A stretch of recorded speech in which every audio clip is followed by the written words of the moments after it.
कक्षा 8 की आपकी जो प्रश्नावली है 9.3, ये आपकी जो है पुरानी पुस्तक है, इसलिए इसमें 9.3 लिखा है। असल में ये 8.3 है नई वाली बुक्स में, ठीक है, यानी 8.3।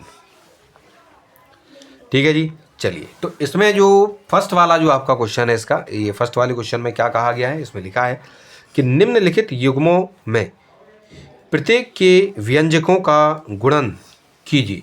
यानी यहाँ पर जो भी आपको ये जो क्वेश्चंस दिए गए हैं, इसमें आपको करना क्या है कि आपको इसका आपस में मल्टीप्लाई करना है, यानी आपको इसमें गुणा करना है, मल्टीप्लाई करना है इनका।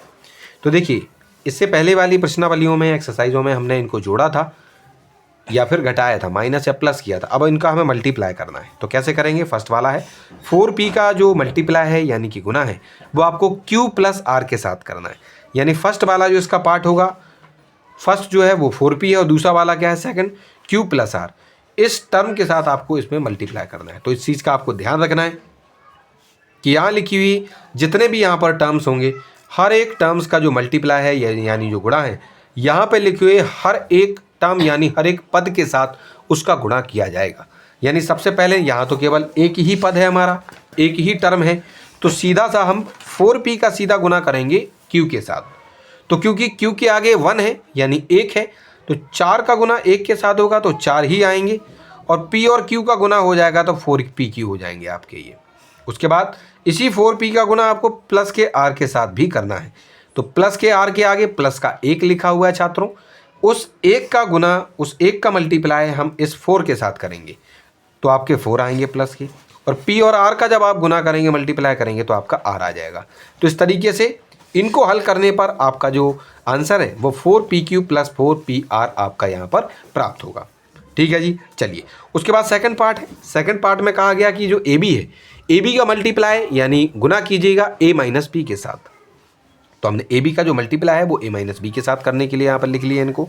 उसके बाद क्या करेंगे, इसका जो इसमें भी एक ही टर्म है, एक ही पद है, तो इसका गुना हम इस a के साथ करेंगे। ab का गुना सबसे पहले a के साथ करना है। तो छात्रों, इस ab के आगे 1 लिखा हुआ है और इस इधर एक a के आगे भी 1 ही लिखा हुआ है, तो 1 और 1 का गुना होगा, 1 आएगा, उस 1 को तो हम नहीं लिखते, लेकिन इस a का गुना a में होगा तो a स्क्वायर आ जाएगा, और b का गुना यहाँ कुछ नहीं है तो केवल b का b होगा। ठीक है कि नहीं? चलो, इसको और थोड़ा सा आसान भाषा में समझाने के लिए मैं यहाँ पर आपको बताता हूँ। सबसे पहले क्या कहा गया है, यहाँ कहा गया कि आप ab का गुना कीजिए a के साथ। मैं इनको अलग अलग आपको गुना करके यहाँ पर समझा देता हूँ। तो यहाँ पर तो एक ही होगा, a का गुना a में होगा तो a स्क्वायर आएगा और b आ जाएगा। तो ab का गुना जब आप a के साथ करेंगे तो आपका जवाब a स्क्वायर b आएगा। हमने a स्क्वायर b लिख लिया है। उसके बाद छात्रों, आपको ये जो ab है, इस ab का जो मल्टीप्लाई गुना है माइनस b के साथ करना है छात्रों। तो देखिए, यहाँ पर प्लस का 1 है और यहाँ पर माइनस का 1 है, तो प्लस और माइनस का जब गुना होगा 1 और 1 का, तो माइनस का 1 आएगा। तो माइनस 1 ना लिखकर केवल हम माइनस लगा देंगे छात्रों, और a नहीं, इस b का गुना इस b के साथ हो जाएगा तो a का तो 1 रहेगा, केवल एक a लिख देंगे हम, और ये जो b है वो उस b पर पावर 2 हो जाएंगे हमारी। ठीक है कि नहीं? तो यहाँ पर क्या हो जाएगा, b स्क्वायर। तो हमारा सबसे पहले था इन दोनों का गुणा करने पर a स्क्वायर भी, हमने a स्क्वायर भी लिखा, फिर आया हमारा माइनस का a b स्क्वायर। हमने यहाँ पर क्या लिख दिया छात्रों, यहाँ a नहीं लिखा है हमने, यहाँ a लिखना आपको ज़रूरी है, a b स्क्वायर आपका यहाँ पर जवाब आ जाएगा। ठीक है जी। चलिए, उसके बाद इसका जो थर्ड वाला पार्ट है, थर्ड वाले पार्ट में कहा गया है, इसका ये जो थर्ड पार्ट है, थर्ड पार्ट में लिखा है कि जो ab है, अब आपको ab का जो मल्टीप्लाई है गुना करना है 7a स्क्वायर b स्क्वायर के साथ। ठीक है, तो हम क्या करेंगे, यहाँ a भी लिखेंगे, बीच में मतलब दोनों को ही ब्रैकेट में रख देंगे, उसका मतलब गुना ही होता है, मल्टीप्लाई। तो देखिए, यहाँ पर फर्स्ट वाले ये जो आपको दिया गया है उसमें 2 टर्म हैं, 2 पद हैं, a है और b है। तो सबसे पहले हम इस a का गुना, इस a का गुना इस पूरे में करना होगा छात्रों। तो हम a का गुना छात्रों जब 7a स्क्वायर b स्क्वायर में करेंगे तो देखिएगा यहाँ छात्रों 1 है और यहाँ पर आपका 7 है, तो 7 का इंटू 1 में करेंगे तो 7 ही आएगा। a का मल्टीप्लाई इस a स्क्वायर में होगा तो एक पावर हमारी बढ़ जाएगी, और b स्क्वायर के स्थान पर b स्क्वायर ही हम लिख देंगे। यानी इस a का इसमें गुना करने पर 7a की पावर 3 b की पावर 2 आपको यहाँ पर देखने को मिलेगी। हमने वो लिख दिया है। ठीक है, फिर इस b का गुना अब आपको करना है, इस b का गुना भी इसके साथ करना है, यानी b का गुना 7a स्क्वायर b स्क्वायर के साथ आप करेंगे। तो देखो, यहाँ पर भी 1 है, यहाँ पर 7 है, तो हमारा 7 आएगा।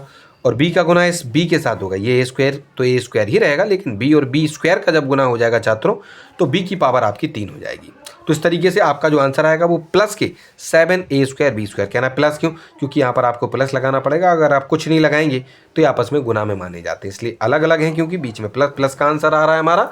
तो आपको यहाँ पर प्लस का 7a स्क्वायर b की पावर जो 3 है वो आपको यहाँ पर लिख देना है, और ये जो थर्ड वाला पार्ट है वो भी आपका यहाँ पर सॉल्व हो जाएगा। ठीक है जी। चलिए उसके बाद इसका ये जो फोर्थ वाला पार्ट है छात्रों, इस फोर्थ पार्ट में लिखा है a square minus 9। a square minus 9 का जो मल्टीप्लाई है गुना आपको 4a के साथ यहाँ पर छात्रों करना है। ठीक है जी। चलिए तो हम क्या करेंगे छात्रों, ये जो a स्क्वायर है यानी ये a स्क्वायर है, a स्क्वायर का पहले गुना हमें 4a के साथ करना होगा छात्रों। जब हम इसका गुना करेंगे तो यहाँ पर 1 है और यहाँ 4, तो 4 और 1 का गुना होगा तो 4 आएगा।